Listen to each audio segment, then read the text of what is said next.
Take 422.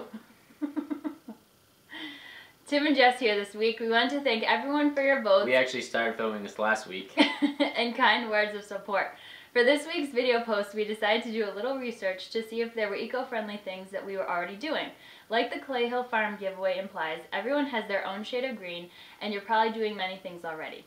So the first thing that we do is we turn the water off when we brush our teeth.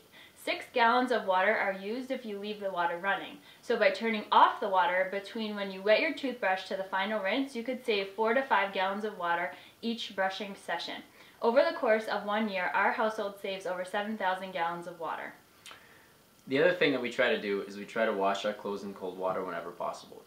This is by far one of the simplest ways to save energy, as all you have to do is push a knob or push a button. Turn a knob or push a button. Washing clothes in cold water versus hot water uses 85% less energy.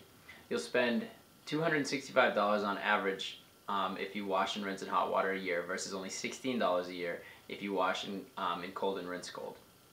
The only way you would have to ever use hot water is if you're like me and sometimes I spill spaghetti sauce on everything. Whenever we can, we take clothes out of the washing machine and hang them on an indoor clothesline that we have in our basement. And this helps to save on the electricity that would be necessary to create the heat that dries the clothes. The next thing we try to do is drink tap water whenever possible. We also make our own seltzer water. This is one of the easiest things to do. It's very, very simple. Again, you just turn the knob on your faucet, and you're saving a lot of plastic, and you're also conserving water. Instead of buying bottled water, we simply drink tap water or use refillable metal bottles. Also, we found an appliance that lets us make our own seltzer water. Called the SodaStream. SodaStream. Plus, if you add a little fruit juice to the seltzer, it's a nice change from soda.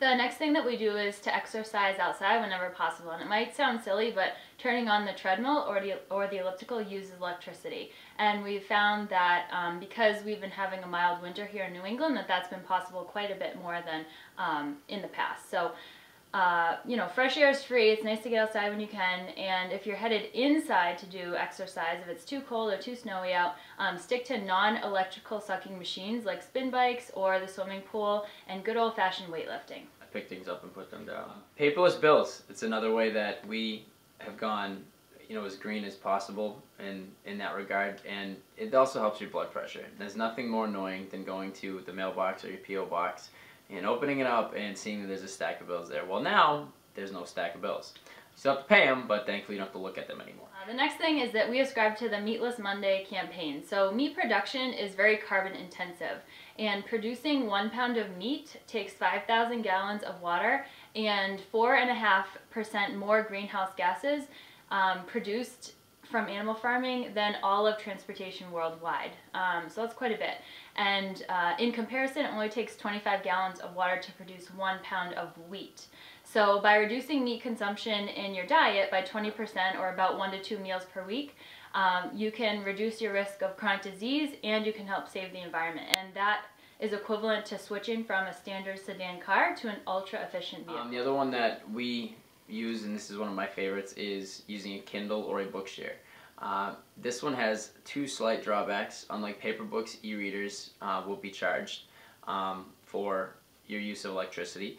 As much as I love my Kindle, as much as I love to read, there's some danger in having an unlimited number of books accessible at your fingertips. With no physical money changing hands, sometimes it's very easy to just buy 10 books in an evening. So your Kindle bill can be very, very, very high. So you have to be careful about that. But if you can control your purchasing impulses, this is a very good technologically advanced way to be green. The other thing you could do is many local libraries will now allow you to rent out books on your e-reader. So that's another way to save money and to be green. Another thing that we do is we live close to our downtown, so when we need to go to the post office or the pharmacy, market, ATM, our favorite local restaurant, or the farmer's market, we walk. And I'd venture a guess to say that we save about 100 driving miles every year and the gas that goes with it. The last one is, if you have access to it or if you have it in your home, luckily we do, is to use a programmable thermostat. This one bugs me sometimes. I don't really enjoy being cold. Luckily, I have a pretty large collection of sweaters and sweatshirts that are very nice and warm, and I can just go put one of those on instead of kicking up the thermostat a little bit. At the same time, while it can be a little bit annoying, it's worth it at the end of the month. when you see how much money you save and how much oil you save by just being, having temperature in your house slightly lower than you normally would choose to.